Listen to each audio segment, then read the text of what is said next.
Senior నటుడు మోహన్ బాబు తన కొడుకుపై అయితే పోలీసులకు ఫిర్యాదు చేశారు. మనం చూసుకోవచ్చు ఆదివారం ఉదయం నుంచి అయితే ఈ మంచి ఫ్యామిలీ గొడవ తెరపైకి అయితే వచ్చింది. మొదటగా ఆదివారం అయితే ఒకరికొకరు ఇరుగురు ఫిర్యాదు చేసుకున్నారని చెప్పేసి అయితే మీడియా కథనాలు వచ్చాయి. మంచు మనోజ్ తండ్రిపై అలాగే మోహన్ బాబు తండ్రిపై ఫిర్యాదు చేసినట్లయితే ఆదివారం వార్తలు వచ్చాయి. ఆ తర్వాత మంచి ఫ్యామిలీ దీన్ని ఖండించింది.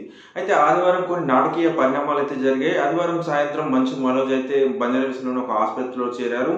ఆయనకు చిన్నపాటి గాయాలైనట్లు కూడా వైద్యులు తెలిపారు. ఈ నేపథ్యంలోనే తాజాగా అంటే సోమవారం సాయంత్రం అయితే మంచు మోహన్ బాబు తన కొడుకుపై ఫిర్యాదు చేశారు. తనకు ప్రాణహాని ఉందని చెప్పేసి కూడా చెప్తున్నారు.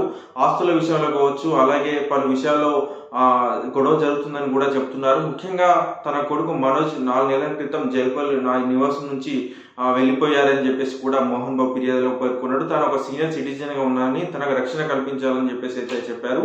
అయితే మంచు మనోజ్ అలాగే కొందరు అసాంఘిక శక్తులు అయితే తన ఇంట్లోకి అక్రమంగా ప్రవేశించారని తనని భయపెట్టే ప్రయత్నం చేశారని చెప్పేసి కూడా మోహన్ బాబు పోలీసులకు ఇచ్చిన ఫిర్యాదులు అయితే పేర్కొన్నారు. మరోవైపు మంచు మనోజ్ కూడా ఫిర్యాదు చేశారు. అయితే మంచు మనోజ్ తండ్రిపై కాకుండా కొందరు గుర్తు తెలియని వ్యక్తులు తనపై దాడి చేశారని చెప్పేసి అయితే మనోజ్ ఫిర్యాదు చేశారు. దీంతో అయితే మంచి ఫ్యామిలీ గొడవ రచ్చకెక్కినట్లే మనకు తెలుస్తుంది.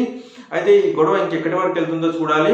సో మోహన్ బాబు ఇచ్చిన కంప్లైంట్ పై పోలీసులు ఎలా స్పందిస్తారు, మనోజ్ని విచారిస్తారా, అసలు ఆ రోజు శనివారం రాత్రి ఏం జరిగింది, సీసీ కెమెరాలో ఉన్న హార్డ్ డిస్క్లు ఎవరు తీసుకెళ్లారని దానిపై అయితే పోలీసులు విచారణ చేయాల్సిన అవసరం అయితే ఉంది. ప్రస్తుతానికైతే ఈ విషయం హాట్ టాపిక్ అయితే మారింది. అసలు గొడవ ఎందుకు జరుగుతుందా అని చెప్పేసి అయితే అందరూ చర్చించుకుంటున్నారు.